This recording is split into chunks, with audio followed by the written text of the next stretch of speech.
do Espírito. Estamos sobre o fruto do Espírito e hoje nós vamos estudar sobre os dons do Espírito Santo. Então, gostaria de convidá-los a abrirmos a Escritura, 1 Coríntios 12. Nós iremos ler do verso 4 ao verso 6. Primeira Epístola de Paulo aos Coríntios, 12, do 1 não, 4 ao 6. Vou usar o verso 1 também, mas inicialmente nós vamos ler o versículo.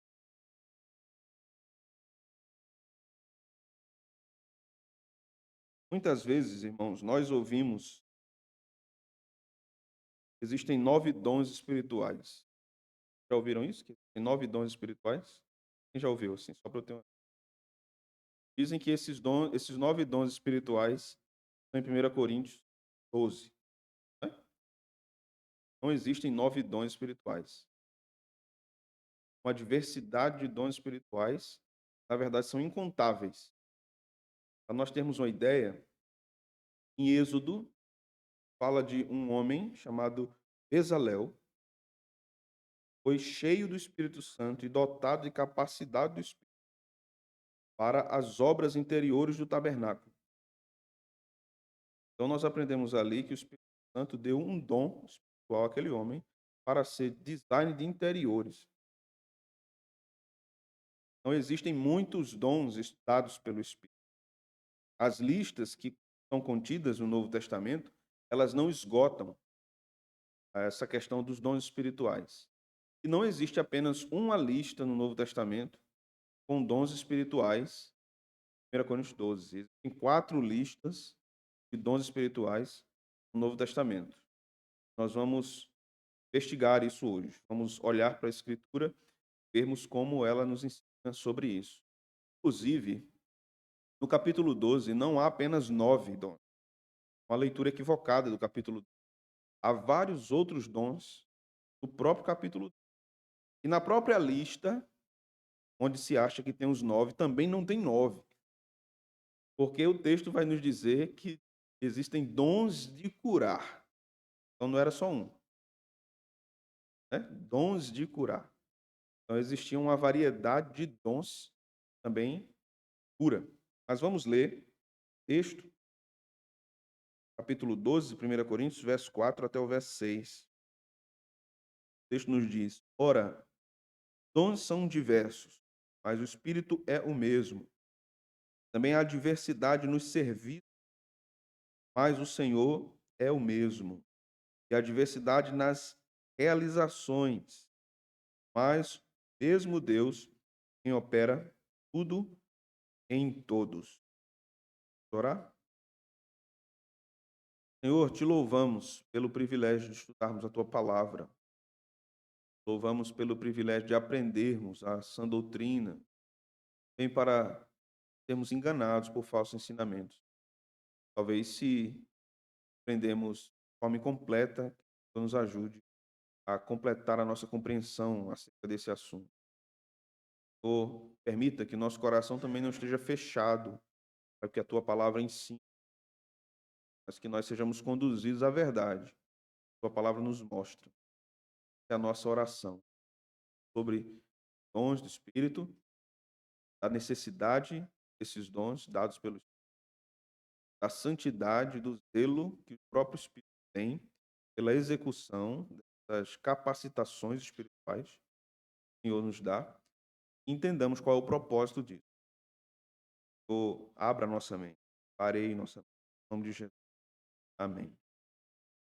Meus irmãos, a igreja de Corinto, uma igreja possuía uma abundância de dons. Dom, grego, tem a ver com carisma, caris, uma dotação divina. Esta igreja tinha problemas na ordem do seu culto.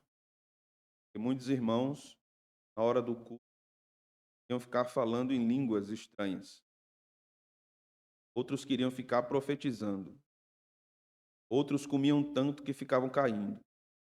Outros tomavam tanto vinho antes do culto começar que ficavam bêbados. Agora era uma igreja de crente. Porque Paulo começa dizendo a igreja de Deus que está em Corinto. Né? O povo estava desmantelado, mas Jesus amava aquele povo. Quando nós chegamos no capítulo 12, 13, 14, nós temos vários ensinos de Paulo a respeito aos dons, porque isso era uma necessidade na igreja de Corinto. O problema relacionado a isso já era algo vergonhoso para a igreja. Paulo precisava instruir a igreja quanto a isso. Quando nós observamos aqui nos versículos primeiros, veja o versículo 1. A respeito dos dons espirituais, não quero, irmãos, que sejais ignorantes.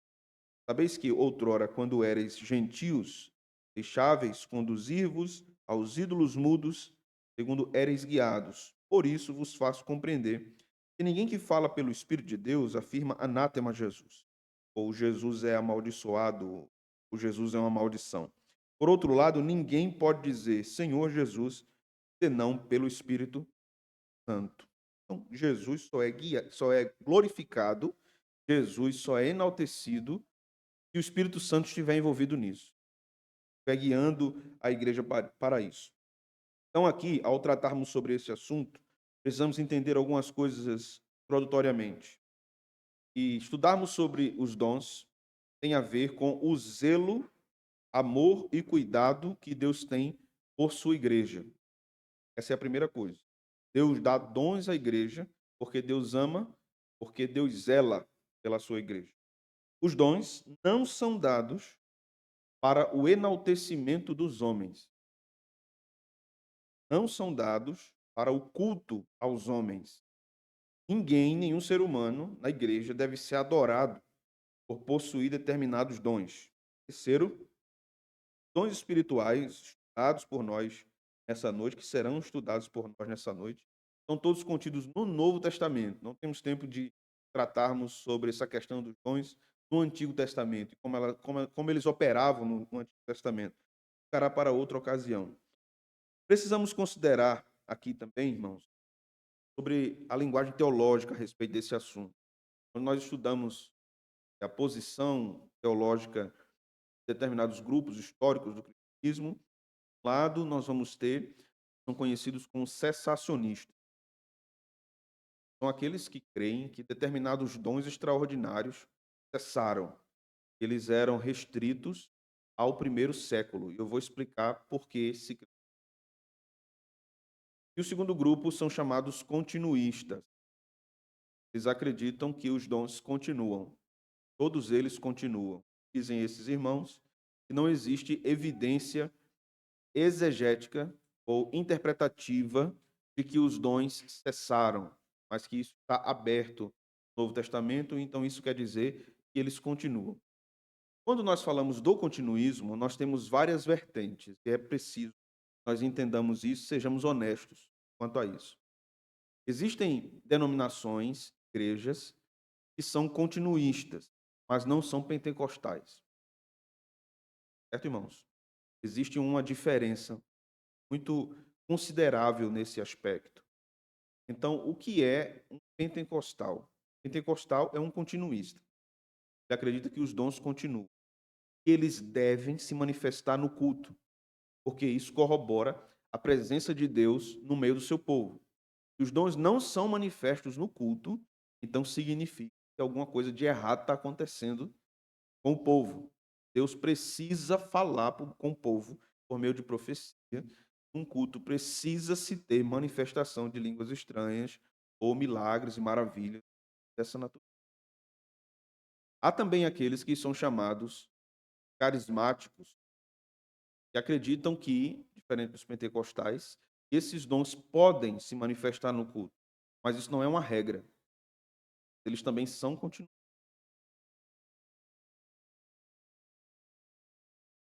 Uma vertente carismática, e essa vertente carismática da Igreja Católica surge por causa do interesse de católicos pelo movimento pentecostal. Historicamente, foi isso que aconteceu. Então, católicos começaram a visitar reuniões pentecostais, começaram a afirmar que estavam sendo batizados com o Espírito Santo na perspectiva deles, com evidência de falar em línguas. Então, esse movimento começa dentro da Igreja Católica, com uma ênfase muito interessante na época. Não existia mais ênfase quando começa o movimento carismático, não existia mais ênfase nos santos, em Maria e outros santos. A ênfase era em Jesus Cristo, no Espírito Santo e na Bíblia. E até pouco tempo, os hinos também cantados nesses ajuntamentos carismáticos católicos eram hinos evangélicos.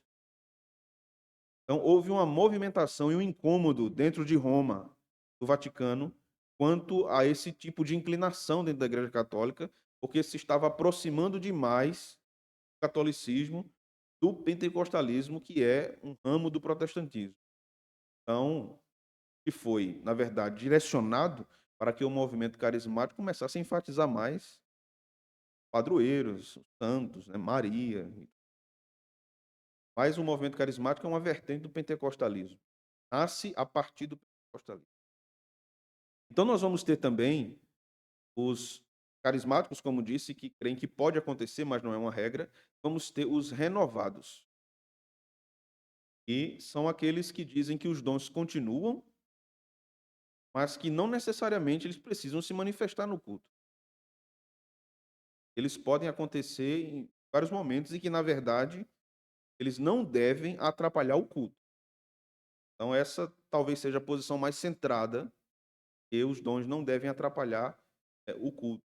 E não tem lógica um pregador estar pregando e alguém se levanta para profetizar.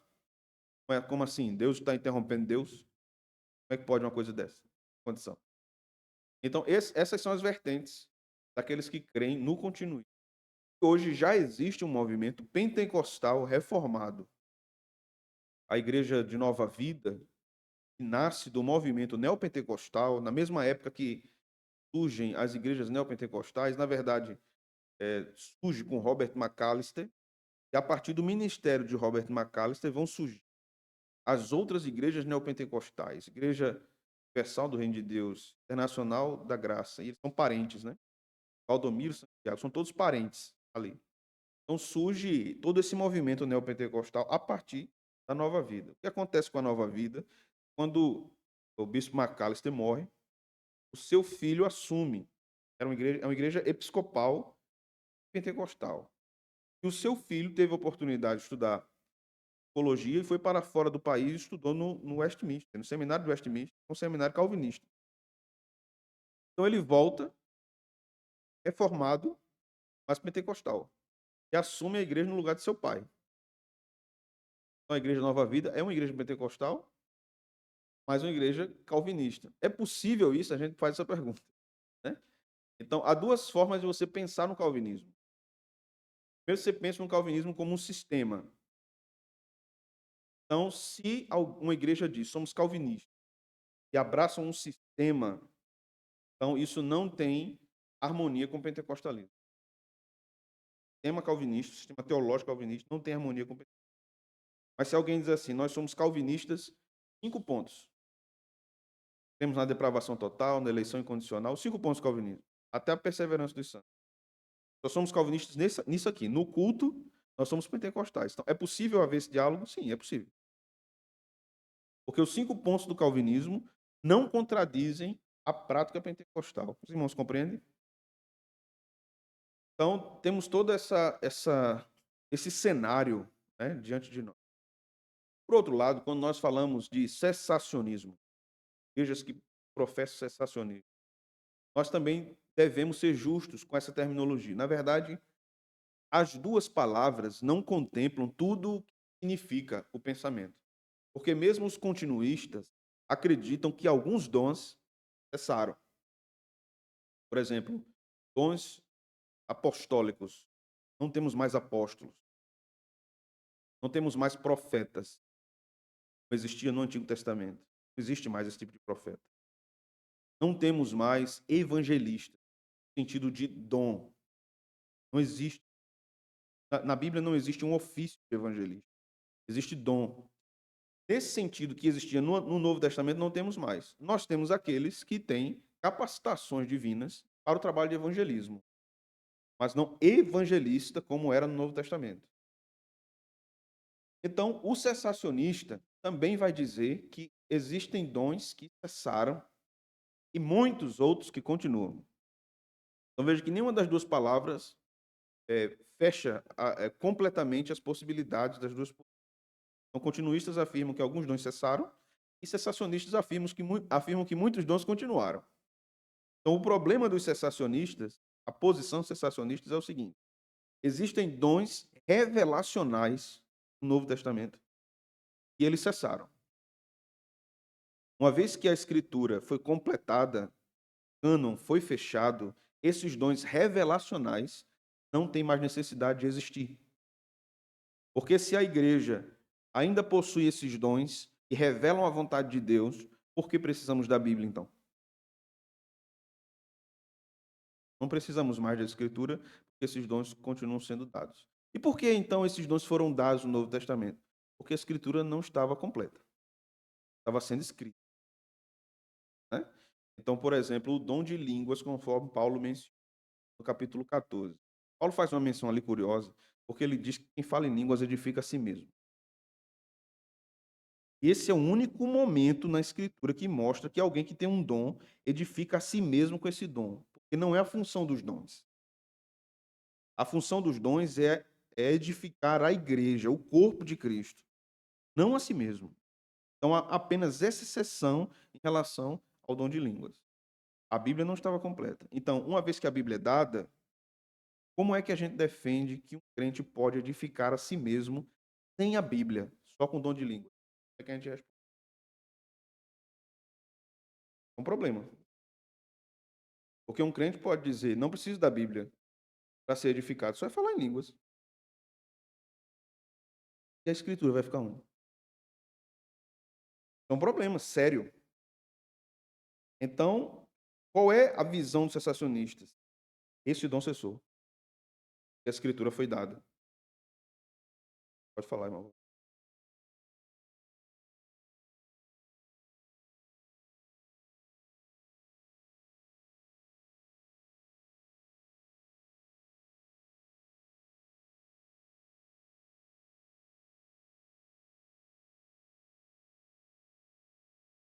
Sim,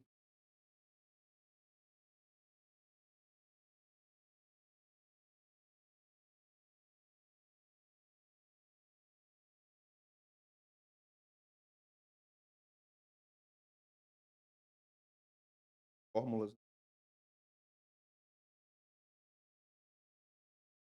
Já tem curso, viu, na internet para aprender a falar línguas estranhas.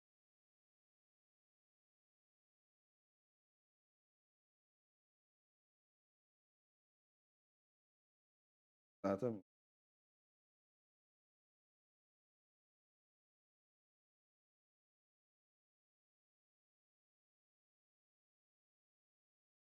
É o mais enfatizado, realmente.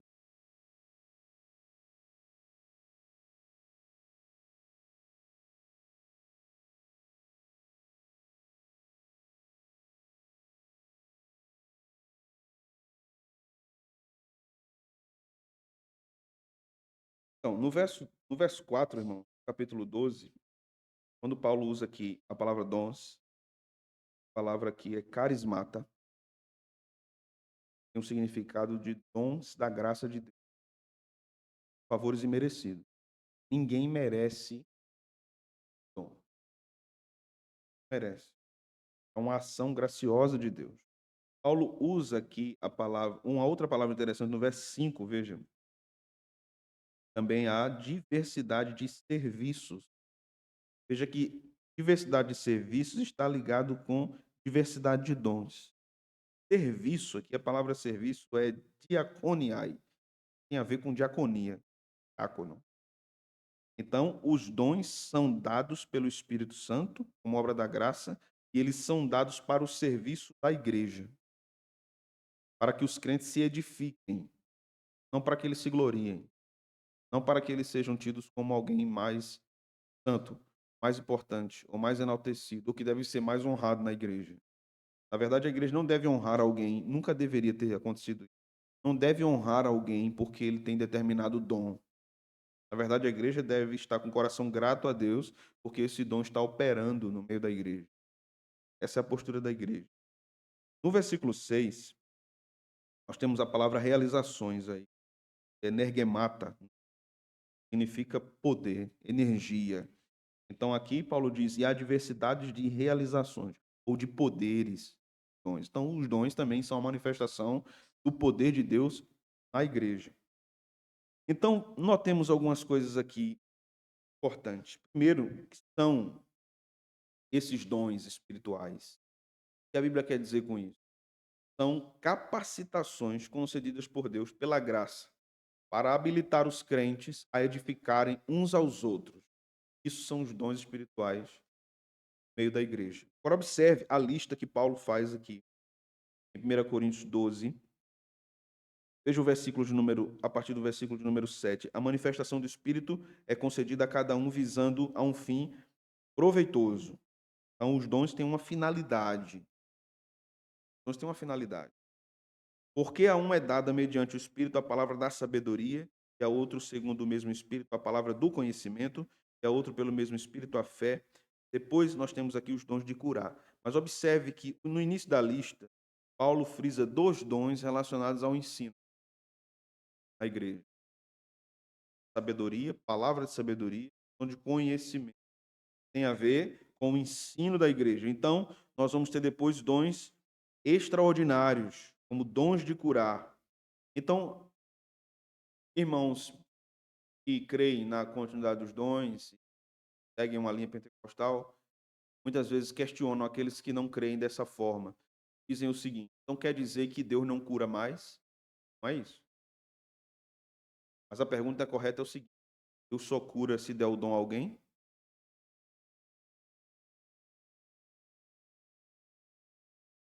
Deus cura quem Ele quer curar, no momento que Ele quer, dando alguém ou não. Eu não preciso de uma pessoa para curar outra pessoa, miraculosamente. Nós acreditamos que Deus pode curar milagrosamente qualquer doença. Qualquer uma. Se Ele quiser. E Ele não precisa de alguém para isso. Esses dons se manifestavam no Novo Testamento com um dado propósito específico. Observe, irmãos, que o que regia o ministério de Jesus era o ensino, milagres e as curas. Milagres de muitas ordens e as curas de enfermidade. Quando Jesus fazia isso, aquela proclamação, através desses atos miraculosos, estava anunciando a todas as pessoas que o reino de Deus estava chegando. E que essas pessoas estavam sendo curadas, como Lázaro que foi ressuscitado, como uma mulher que tinha um fluxo de sangue, como uma mulher que há 18 anos estava andando encurvada, como paralíticos que andaram, como Bartimeu que teve os olhos abertos. Todos esses milagres anunciavam que no estado eterno, essas curas seriam permanentes. Mas que aqueles milagres que Jesus estava fazendo era temporal. Lázaro foi ressuscitado, mas ele morreu depois. Ele morreu depois. Todos aqueles que foram curados não quer dizer que nunca mais tiveram enfermidade. Não quer dizer isso. Então, esses milagres de Jesus mostravam o que seria no reino perfeito. Esse era o motivo dos dons se manifestarem com tanta ênfase no primeiro século. Quando nós lemos a Epístola aos Coríntios, vemos os problemas relacionados à igreja quanto aos dons, e vamos lendo epístolas que vieram depois da escrita aos Coríntios, vamos percebendo que Paulo praticamente não fala mais sobre os dons. Como se isso fosse parando de acontecer na história da igreja. Isso quer dizer que Deus se limitou, ou nós estamos limitando Deus? Obviamente que não, irmãos. Deus opera extraordinariamente como Ele quiser operar. Mas Ele opera comumente de forma ordinária. Por meio da palavra, por meio do ensino, por meio da pregação, por meio da comunhão, por meio da igreja. Essa é a forma ordinária que Deus trabalha. Nós não limitamos Deus e a sua ação na vida das pessoas. Nós precisamos entender como a própria Bíblia coloca essa questão dos dons, né? Então, o texto continua aqui dizendo, no versículo de número 10, a outro operações de milagres, a outro profecia, a outro discernimento de espíritos, a um variedade de línguas e a outro capacidade de interpretá-las. Então, a gente também faz a pergunta com base nisso aqui, quando a gente afirma, quando se afirma, esses dons continuam, esses dons revelacionais de profecia e de língua, continuam. Se eles continuam, os outros também continuam. Né? Esse é o pressuposto. Então, onde estão as pessoas que têm o dom de realizar milagre? Por que os dons que aparecem são apenas o de língua e o de profecia? E por que os outros dons não aparecem também? Aí, geralmente, a resposta é porque a igreja não busca. E aí a gente responde de novo. E Deus precisa da igreja para manifestar os seus dons? Quantos pregadores há que correram da pregação durante toda a sua vida e Deus deu a eles o dom da pregação? Deus deu e disse: você vai ser pregador, mesmo sem querer. Você vai. Jonas era um deles. Né? Então, não necessariamente Deus depende da vontade da igreja para dar um dom espiritual a alguém na igreja. Mas há, Valdir,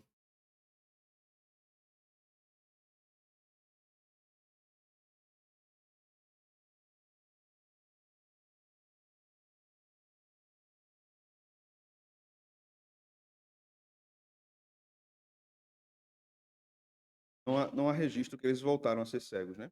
Somente ficaram curados mesmo. Né?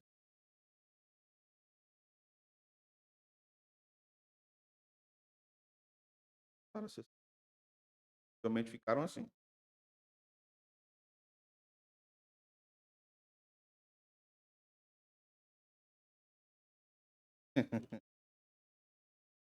Jesus precisa da oferta do povo para manter, né?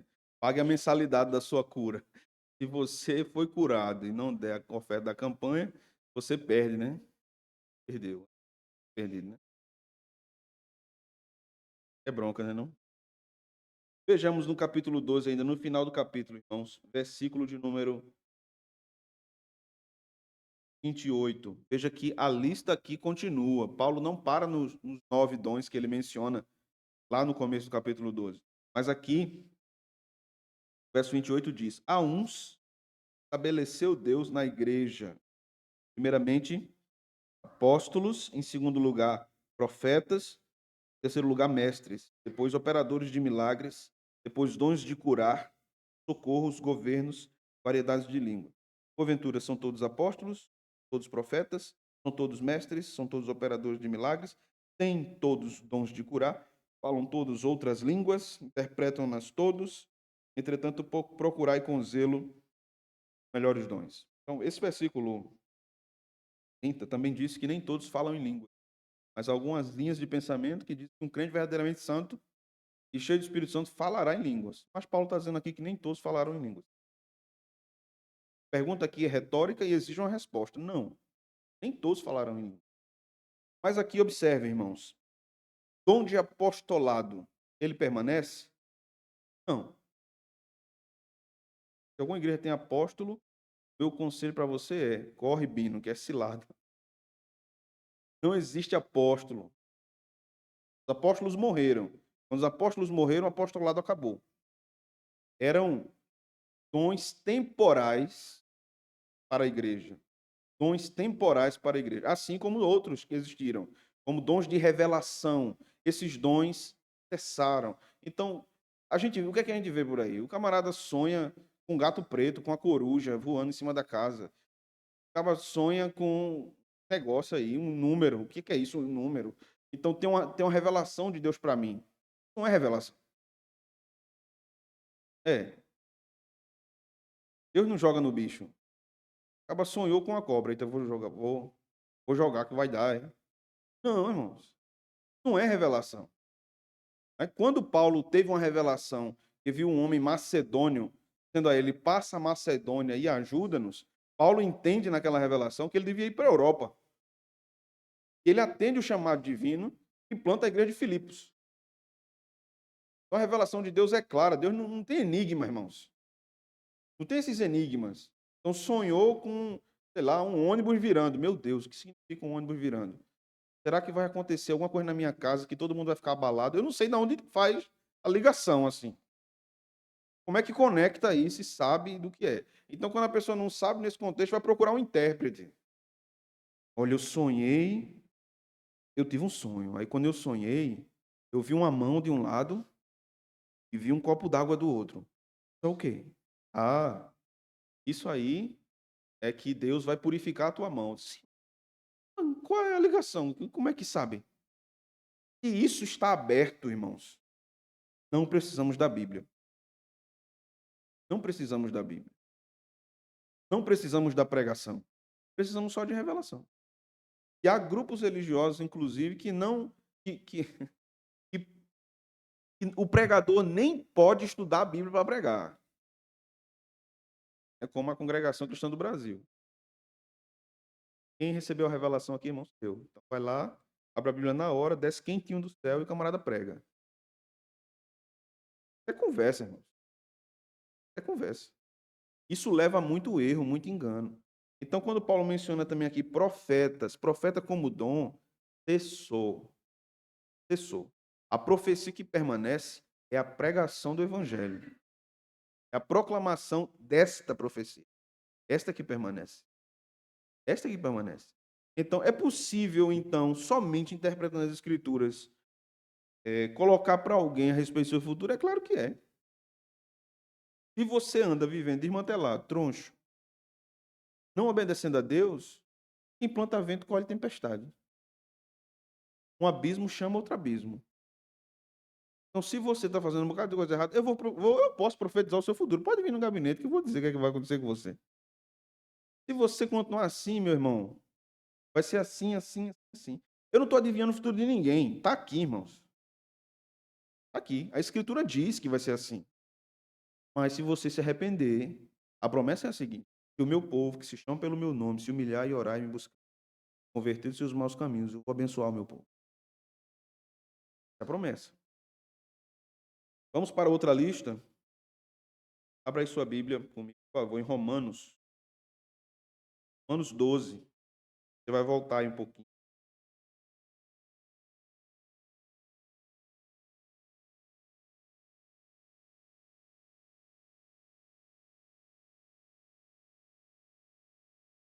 Nós vamos ler do verso 3 até o verso 8. Porque pela graça que me foi dada, digo a cada um dentre vós, que não pense de si mesmo além do que convém. Antes, pense com moderação. Segundo a medida da fé, Deus repartiu a cada um. Veja que Paulo vai falar sobre dons. Ele já começa chamando o povo para a real, né? Não se glorie. Não pense de si mesmo além do que convém. Todo dom que Deus dá ao povo dele é para a glória dele apenas, não para os homens. Verso 4. Porque assim como num só corpo temos muitos membros, mas nem todos os membros têm a mesma função, assim também nós, conquanto muitos, somos um só corpo em Cristo e membros uns dos outros, tendo, porém, diferentes dons, segundo o que, irmãos? A graça que nos foi dada.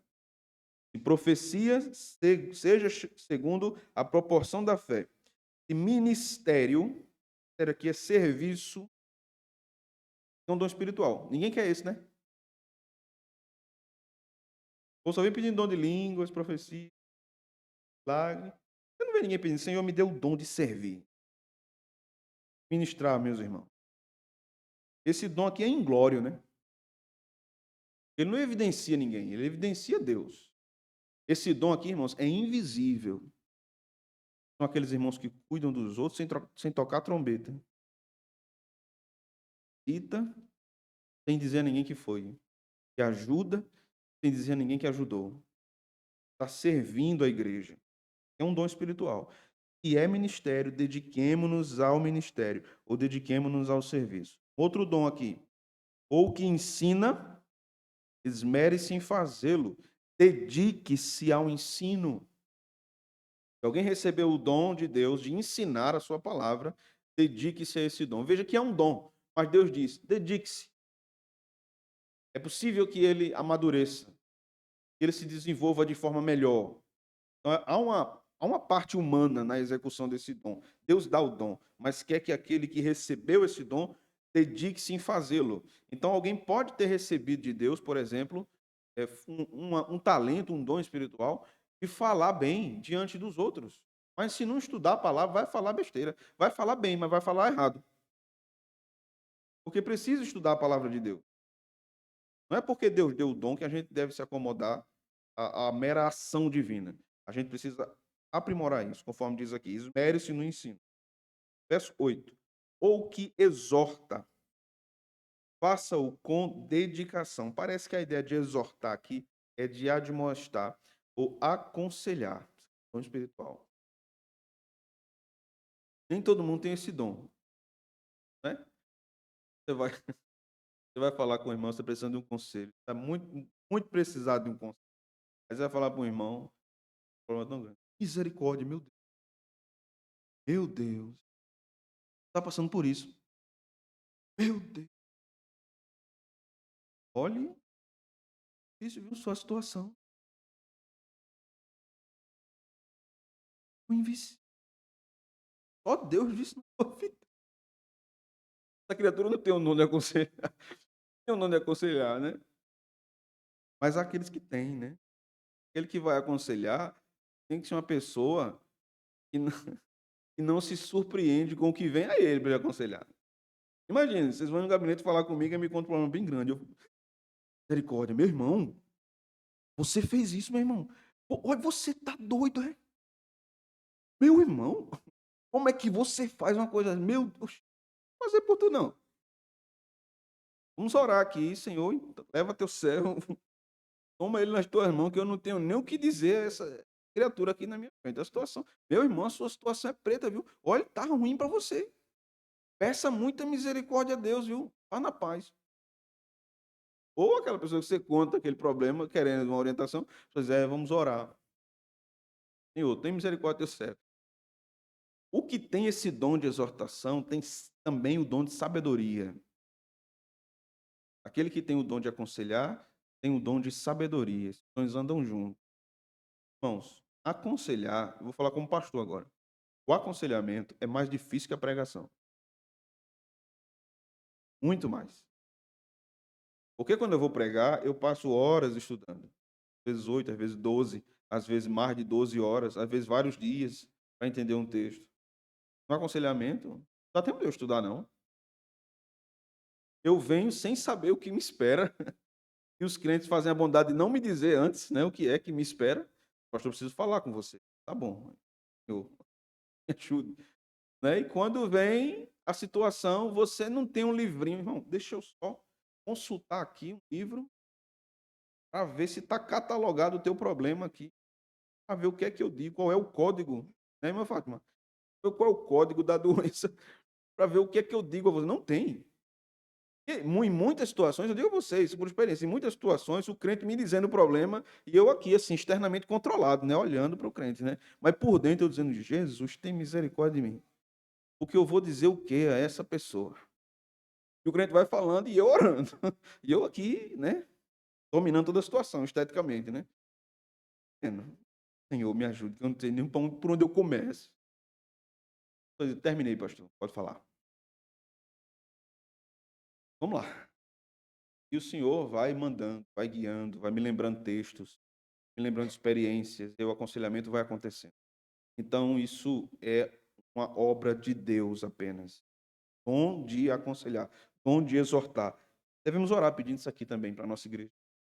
Para que Deus levante pessoas capazes de aconselhar outras, guiá-las na vontade de Deus com muita sabedoria. Veja um outro dom aqui que ninguém pede. Depois de exortar, qual é o dom aqui? Contribui com liberalidade. Contribui aqui em vários sentidos, inclusive financeiro. Você não vê um crente, Senhor, que deu o dom de eu ser um contribuinte mais fiel. Me ajude, eu quero contribuir mais, Senhor. Me ajude para eu contribuir mais. Por que ninguém pede esse dom? Isso é um dom. Claro que todos os crentes devem ser generosos, né? Devem ser liberais para com a obra de Deus. Mas esta pessoa que recebe este dom, ela é diferenciada nesse aspecto. Ela contribui em várias áreas e tem prazer em dedicar-se a isso. Um outro dom aqui é o de presidir. A ideia de presidir aqui é exercer alguma espécie de governo, de liderança na igreja. Isso também é um dom. Então faça isso com diligência. E por último, o dom de misericórdia. Esse dom de misericórdia está muito ligado ao trabalho diaconal da igreja. Diácono ou diaconisa precisa ter este dom. Porque este dom caracteriza o ofício diaconal na igreja, dom de exercício de misericórdia. Tem outros dons relacionados à diaconia, que nós vamos ver agora na próxima lista. Então, se vocês abrissem comigo uma outra lista das Sagradas Escrituras. Mas antes de irmos para ela, vamos ver uma lista que está em Efésios 4. Vá para frente um pouco. Efésios 4, verso 11 até o verso 13.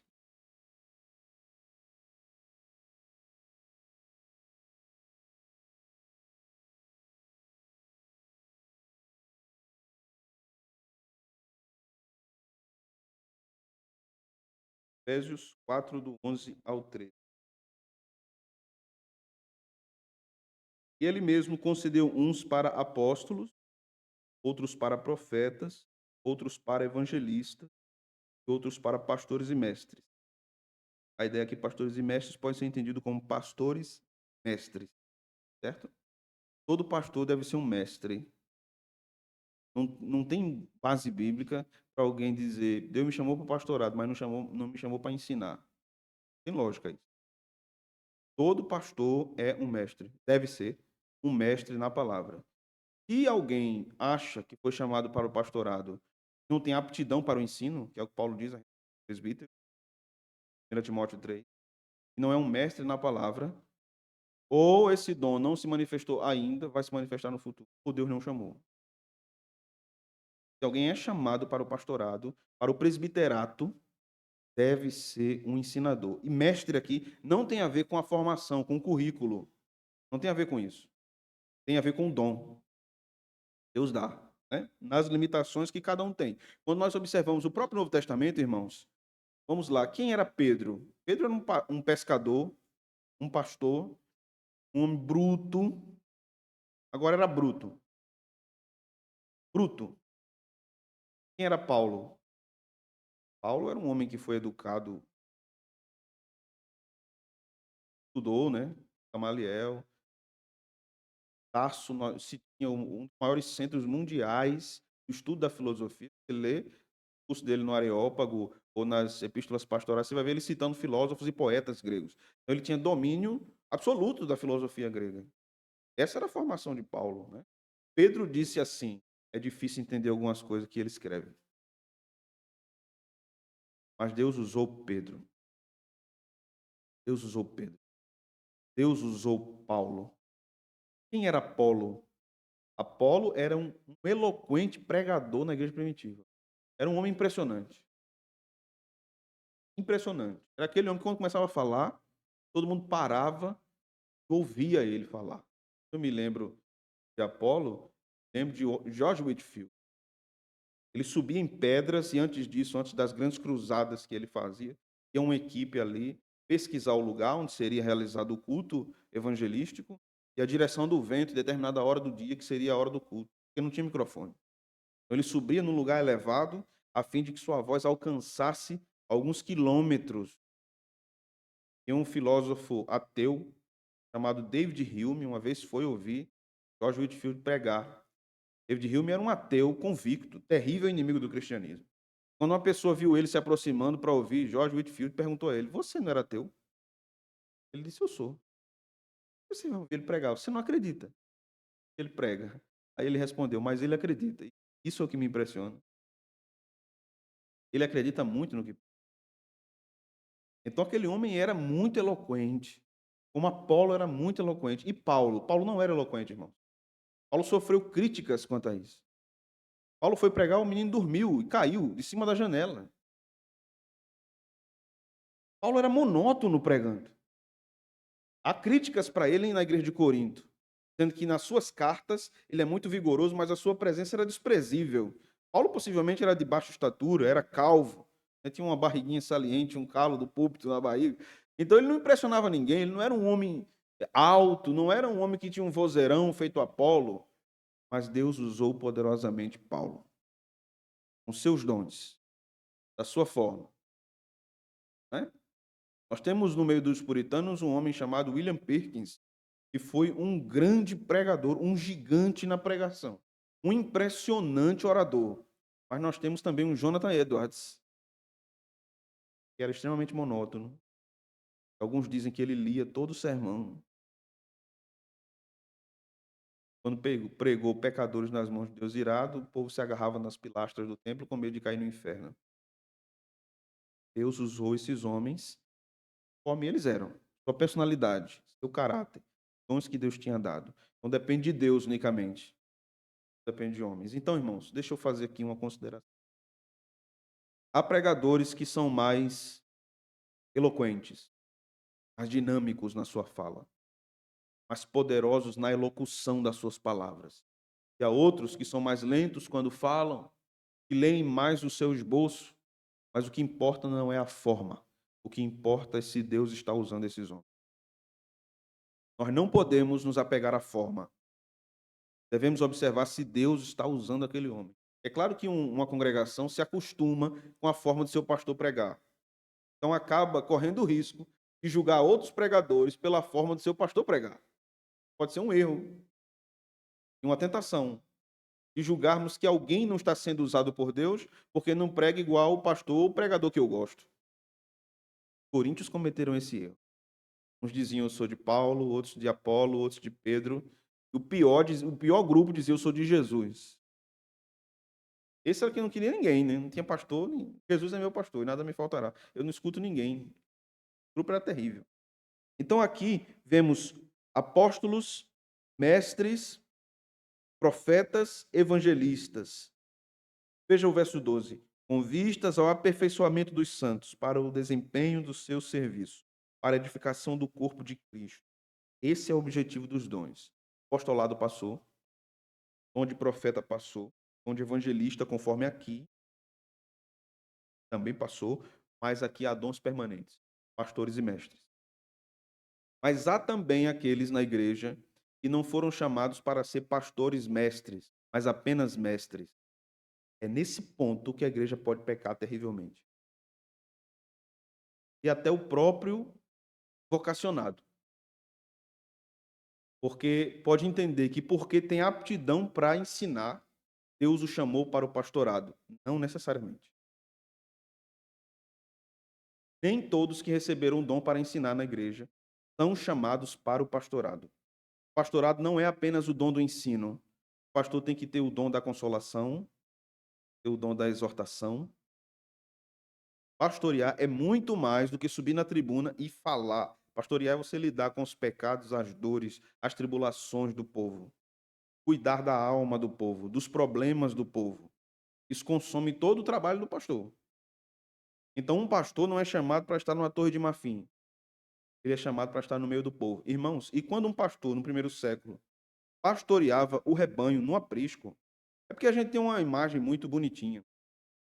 Daqueles quadros ocidentais, de uma colina, as ovelhas bonitinhas, branquinhas, e o pastor com cajado. Né? É muito bonita aquela imagem. Acontecia também.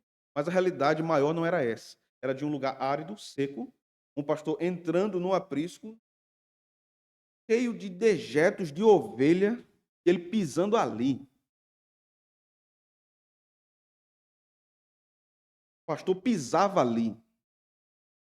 Ele botava a mão na ferida da ovelha para cuidar dela. É um trabalho meio sujo. Acho que só alguém que foi chamado para pastorear faz.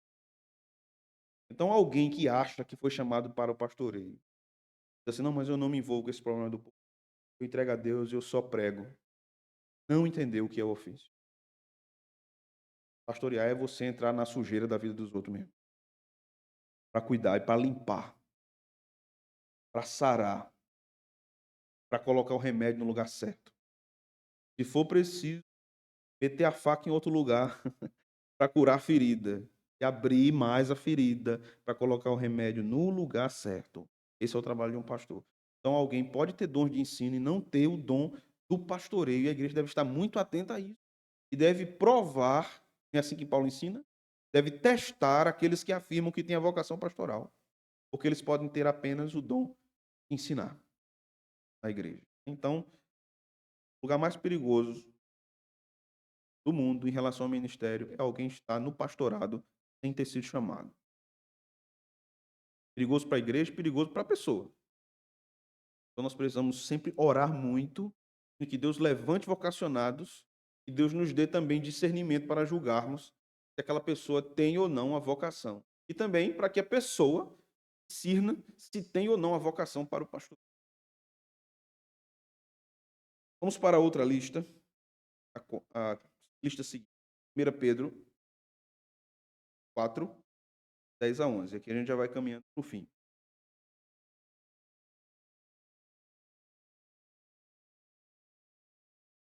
1 Pedro 4,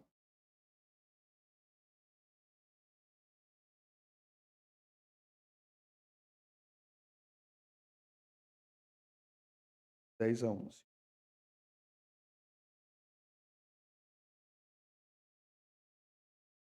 Servi uns aos outros, cada um conforme o dom que recebeu. Veja só, como bons despenseiros ou mordomos ou administradores da multiforme graça de Deus. Veja como isso aqui é interessante.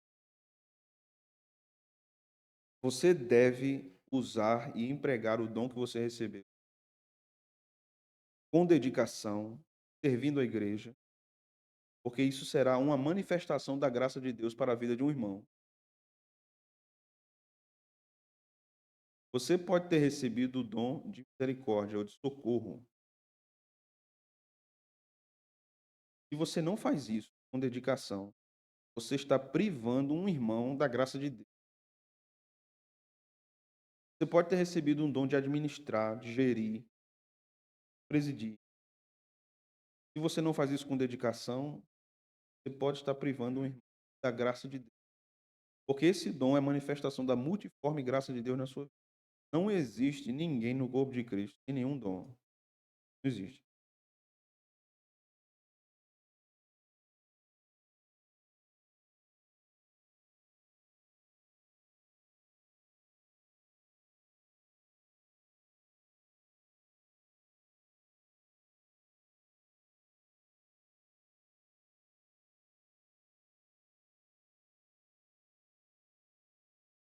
Exatamente.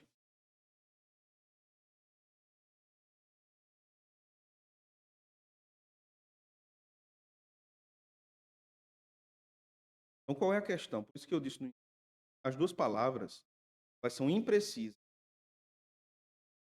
Elas não contemplam tudo. Mas quando alguém diz, sou cessacionista, ele não fala de todos os dons. Está se referindo a línguas, geralmente, a línguas e profecia. Esses dons miraculosos. Né? Não está se referindo a esses dons. É, busca isso. Então, qual é o problema para entendermos biblicamente, por exemplo, a questão do profecia? Era um dom revelacional. Então, Deus continua revelando a sua vontade. Então, a Bíblia não é suficiente para a igreja. Como é que a gente harmoniza isso? Só a Escritura. A igreja deve ser guiada apenas pelas Escrituras. O que acontece? Eu vou tratar disso na quinta-feira que vem. O que acontece hoje? Nós não temos mais revelação. Nós temos iluminação. A revelação cessou. Deus revelou-se. Qual é a revelação que continua? Tem algum ainda que continua? Tem. As duas continuam. A especial, Deus continua se revelando através da palavra, na palavra, e a revelação geral, Deus continua se revelando através da natureza. Mas palavras, Deus mandou te dizer isso aqui lá, isso aqui lá, isso aqui lá. Deus mandou te dizer que você tem que torcer para o Palmeiras. Deus não vai fazer isso. Deus mandou te dizer que é para tu sair do teu emprego e ir para outro emprego. Deus não vai fazer isso. Basta você analisar. Você tem qualificação, capacidade, e a proposta que você recebeu é melhor em vários sentidos, aí você vai. Mas se tiver algum déficit, não, eu vou ter que mudar de cidade, então eu tenho que abandonar minha igreja. Abandonando minha igreja pode ser ruim para minha família. Então eu não vou. Bom, Deus deu inteligência aos crentes para pensarem à luz das Escrituras. Não precisa um anjo Gabriel vir e dizer, meu irmão, é o seguinte, pega esse emprego, segura essa bênção, vice. Não perde não, porque o que é teu está guardado. Não vai existir um negócio desse. Deus dá capacidade aos crentes discernirem se eles são crentes bíblicos. Então, como nós estamos tratando, esses dons precisam ser desenvolvidos na igreja, amadurecidos na igreja. E precisamos nos perguntar: qual é o meu dom? E eu estou exercendo o meu dom? E aí eu preciso exortar a igreja. Muitos irmãos julgam assim: já tem muita gente trabalhando. Não, irmãos, pouca gente trabalhando. Geralmente a realidade das igrejas é que são as mesmas pessoas trabalhando em vários lugares. Nós não devemos ser espectadores na igreja, devemos ser protagonistas nesse sentido.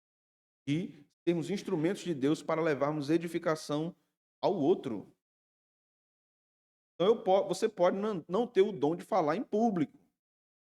Você pode não ter condição de fazer um trabalho de evangelismo na rua, não ter coragem de comunicar com as pessoas.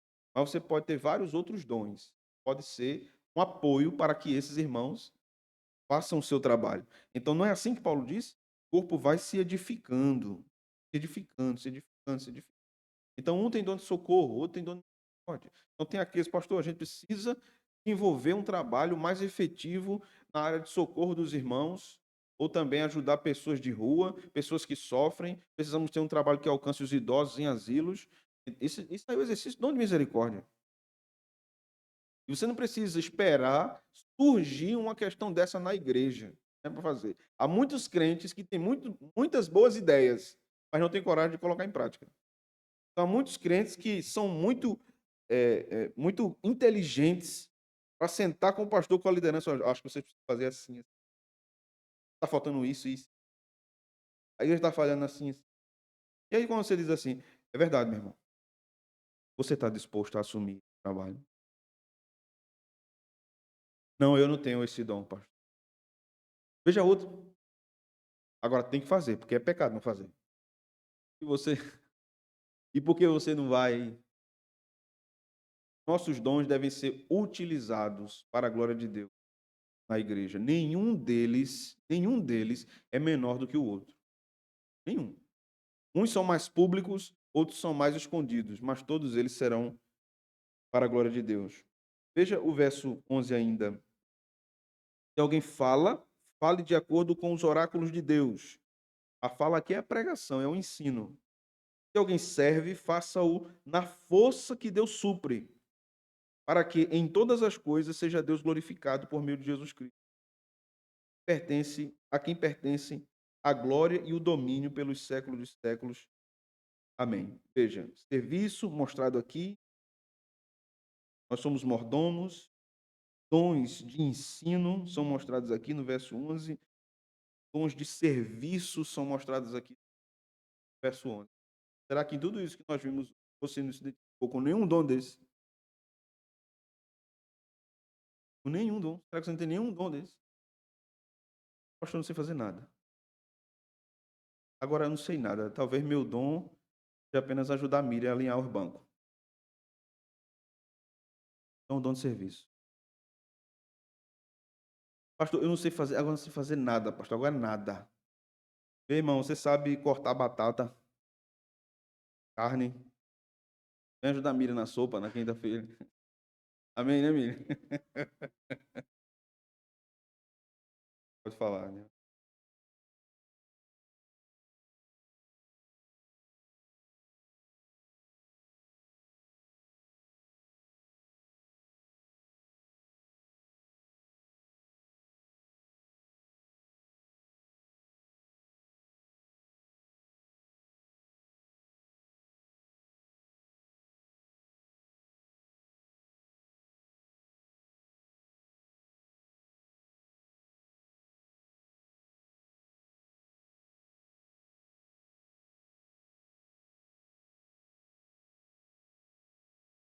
Tá perdido.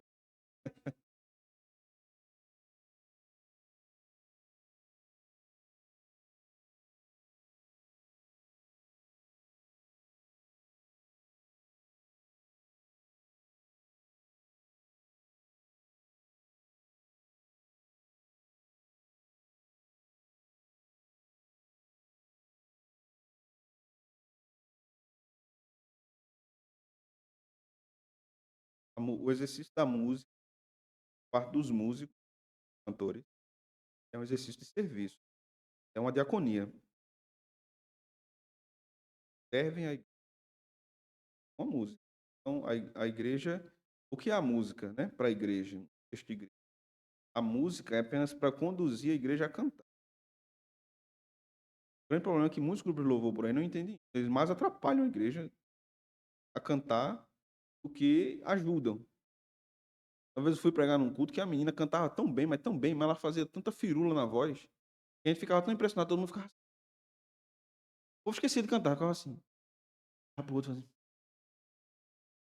Na hora do solo, o guitarrista descia para baixo, assim, com as caretas, assim. Então, esse não é o sentido da música na igreja. A música é um serviço. O grupo apenas ajuda a igreja, né? Não atrapalha, ajuda. Então, quem tem que ser ouvido na hora do louvor na igreja? A igreja. A igreja. O grupo deve ouvir a igreja tem que cantar, a igreja é que tem que soar mais alto, porque o grupo apenas está conduzindo a igreja. No sentido da técnica, eu entendi o que você. A mesma coisa acontece com o pregador. Então, misericórdia. Quando eu me lembro do meu primeiro sermão, irmãos,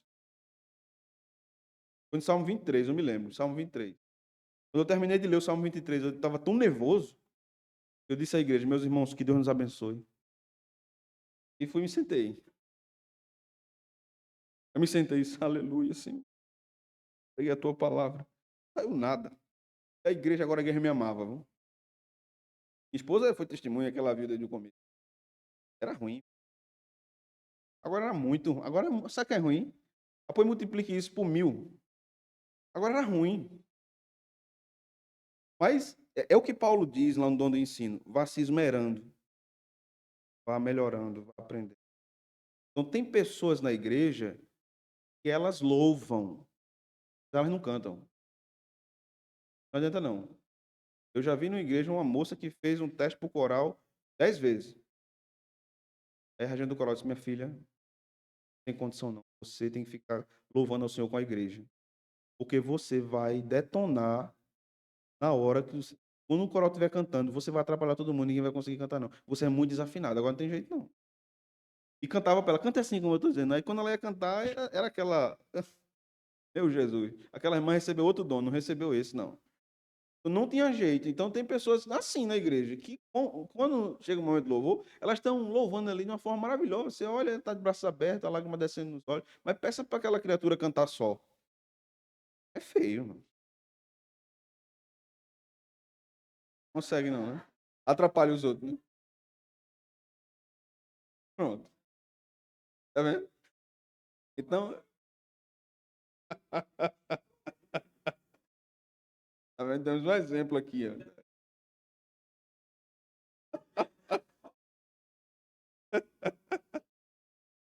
Tá vendo? Então, é assim, a igreja é assim, mas a igreja é essa multiformidade, né? Pessoa, com aptidões diferentes, né? Até no ensino, uma pessoa ensina de um jeito, outra pessoa ensina do outro, né? A pessoa canta de um jeito, a pessoa canta de outro jeito. Mas isso são serviços para a igreja, né? Então, por exemplo, no campo da música, ser um músico na igreja não tem nada a ver com ser estrela. Você serve. Está ali para servir aos irmãos, né?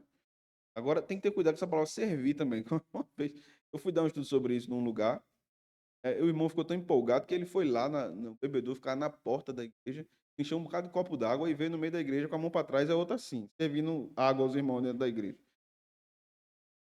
É isso aí, pastor. Ele tem um dom de serviço. Eu digo, não, mas não precisa ficar servindo água aos irmãos no culto, né? E veio me dar água e se abaixou assim, pegou assim. Disse, não, não, não. Obrigado, não.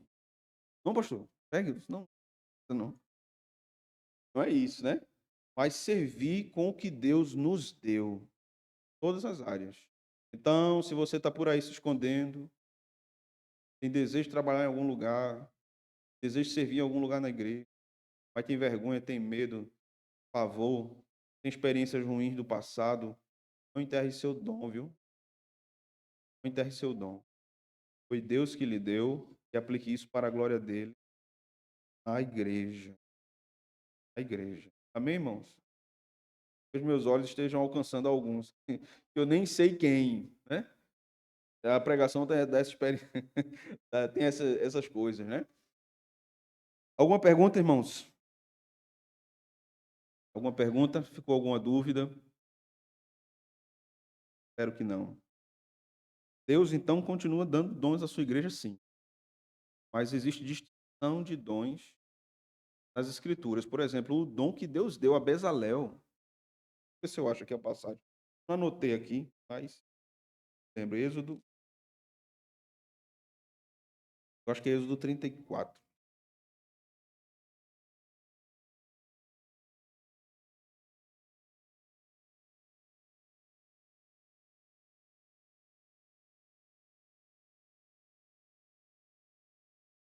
31, né? É isso mesmo, 31. 31, verso 1 até o verso 5. Disse mais o Senhor a Moisés: Eis que chamei pelo nome a Bezalel, filho de Uri, filho de Ur, da tribo de Judá, e o enchi do Espírito de Deus, de habilidade, de inteligência, de conhecimento em todo o artifício, para elaborar desenhos e trabalhar em ouro, prata e bronze, para lapidação de pedras de engaste, para entalho de madeira, para toda sorte de lavores. Então, vários dons, né? Aqui. São vários dons aqui. Você não vai ver esse dom no Novo Testamento. Você não vai ver isso no Testamento. Então, também há dons que Deus dá que se manifestam de acordo com a necessidade de determinada época. No Antigo, você não vai ver na igreja alguém dizendo assim, irmãos, veja só, quem aqui recebeu o dom de fazer banco, pintar a parede, trabalhar com vidro, para decorar a nossa igreja? Contratamos alguém, geralmente, né? Mesmo quando é alguém da igreja, uma igreja sensata paga essa pessoa. A pessoa faz um trabalho. Mas isso aqui é específico daquela época. Então Deus vai também dotando a igreja de vários dons e vários períodos diferentes, conforme necessidade diferente que a igreja tem. Mas esses dons de revelação são problemáticos acreditarmos que eles continuam como eram aqui, porque nós temos a Bíblia. A Bíblia é quem nos guia. Então, se um crente vive procurando revelação, ele está desprezando a Escritura. E a revelação perfeita de Deus está na Sagrada Escritura. Amém, meus irmãos?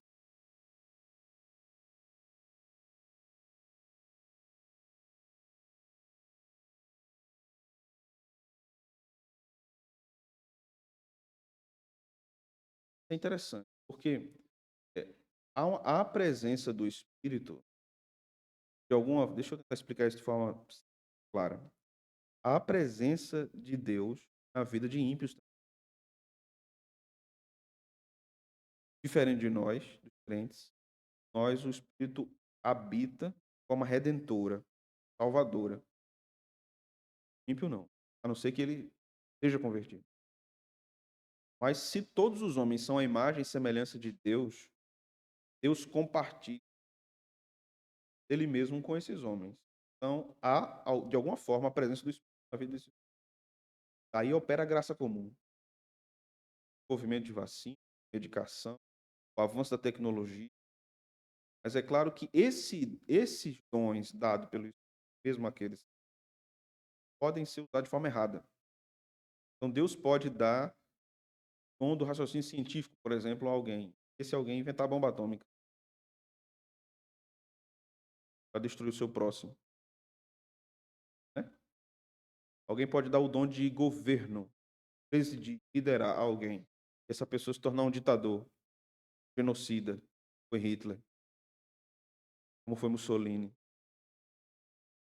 Então, é inegável que eles tinham dons de liderança. Né? Hitler era tão psicopata que um fotógrafo que fotografava todos os gestos dele. Ele ficava vendo as fotos depois, ia melhorar. E o discurso dele era baseado e inspirado, ele estudou, ouviu vários pregadores protestantes. Então o discurso dele tinha que ter o vigor de uma pregação. Você está no YouTube e vê um discurso dele, não entende nada do alemão, né? Você diz, ele está pregando. O gesto das mãos, o tom da voz, a posição corporal, né? A posição do tórax, da cabeça, é o que um pregador faz. Ele tinha esse dom de falar em público. Ele tinha esse carisma para o mal. Infelizmente, o mundo caído é composto por essas questões. Mas nós devemos reconhecer em tudo isso a mão do Senhor também, para o bem, inclusive usando ímpios. Quantos de nós não aprendemos a ler com ímpios? Não aprendemos matemática com ímpios. Fomos para a faculdade, só estudamos com ímpios, que eram exímios especialistas nas suas áreas, né? Porque foi o Senhor que concedeu aquilo. Embora eles não reconheçam, mas toda a dádiva e todo dom perfeito vem do Pai das luzes, conforme diz.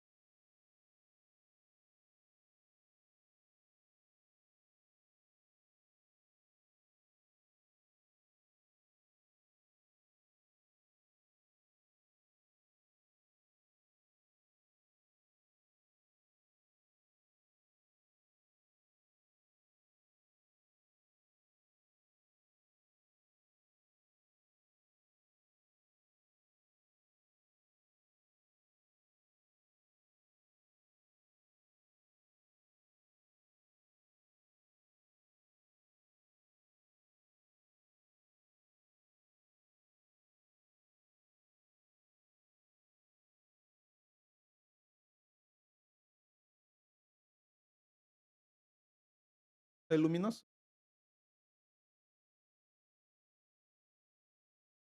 pode nos dirigir através de textos, irmão. Nós só entendemos o real e profundo significado deles. Nós estamos em determinadas situações. Você pode pegar um comentário bíblico, fazer um estudo exegético, ler no original, mas em determinados momentos, você lê aquele texto, você bate o olho naquele texto, você sente que aquilo é uma espada entrando em você. Está me orientando a fazer isso. Veja como a palavra de Deus é tão sábia, tão poderosa, e nós percebemos pouco a forma que ela se apresenta na sua sabedoria. Veja, por exemplo, quando Deus disse a Israel que está na terra prometida, Deus disse que o povo não ia conquistar a terra toda de uma vez. Deus disse que seria aos poucos, conquistando povos. E Deus tinha alguns motivos para dizer isso. Primeiro, para que as feras não governassem a terra devastada, e porque Deus queria que, à medida que o povo de Israel fosse conquistando algum povoado cananita, aqui o povo ainda estava crescendo em número, as crianças estavam nascendo. Então, essa invasão lenta fazia com que o povo crescesse e, quando entrasse, ocupasse toda a terra. Nós lemos isso e achamos fantástico, mas veja como isso nos ensina. Que as nossas conquistas, elas precisam ser não numa perspectiva acelerada, porque se nós conquistarmos tudo de forma muito rápida, nós perdemos o controle da administração dessa. Podemos ser, de fato, levados ao caos, porque nós não estávamos prontos para aquilo. Mas Deus nos permite conquistando as coisas vagarosamente, porque vai nos dando também estrutura para administrarmos aquilo. Imagine você, temos um jovem aqui, recém-ordenado, com 20 anos de idade, ordenado ao ministério da palavra. Uma igreja de 8.000 membros convida ele para ser pastor. Como é que vai ser para esse rapaz? E que nunca pastoreou. Vai enlouquecer. É gradativo. A quem muito é dado, né, é cobrado. Essas experiências com a Escritura vão nos mostrando que o Espírito Santo vai nos guiando na palavra. Ele vai nos mostrando como devemos aplicar aquilo na nossa vida. Daí a importância dos crentes terem contínuo contato com a palavra, diário contato com a palavra. Ela que vai. Isso aprendemos na própria Escritura, como Jesus lidava com a palavra, como Paulo lidava com a palavra, apóstolos com a palavra, os próprios profetas, como eles lidavam com a palavra antes deles, porque o que acontece na Escritura? Quando a gente lê os profetas, claro, temos novos ensinamentos ali também, mas todos eles, de alguma forma, estão interpretando a lei de Moisés. Então veja que Daniel, lendo a palavra, no capítulo 9, né? Ele diz que lendo o livro de Jeremias, entendeu que o tempo do cativeiro de Israel tinha acabado. Porque Jeremias dizia que eram 70 anos e ele já estava no 70º ano do cativeiro. Então, os próprios profetas liam os escritos anteriores, interpretavam e aplicavam à sua própria vida. Nós não podemos ser diferentes disso. Mais alguma pergunta, irmão? Na paz? Orar? Ficar de pé? Agradecer ao Senhor por essa noite. Obrigado, Senhor, pela tua palavra. Obrigado pelo tempo juntos nessa quinta. Obrigado pela sopa, pelo café, pelo pão, pela comunhão. Obrigado por tudo. Obrigado por meus irmãos. Servem teu corpo, servem ao Senhor. Senhor, enche a nossa igreja de dons. Nós sintamos felizes e realizados em exercermos os nossos dons na tua casa, para a glória do teu nome, não para a nossa glória. Não a nós, Senhor, não a nós, mas ao teu nome da glória, da tua misericórdia, da tua fidelidade. Senhor, nos leve em paz para os nossos lares. Dê uma noite de descanso. Guarda-nos por até a chegada na nossa casa. Nossa mente, nosso corpo, descanse e amanhã acorde revigorado para o último dia de trabalho essa semana, para muitos de nós. Deus nos abençoe. Em nome santo de Jesus. Amém. Vamos cantar?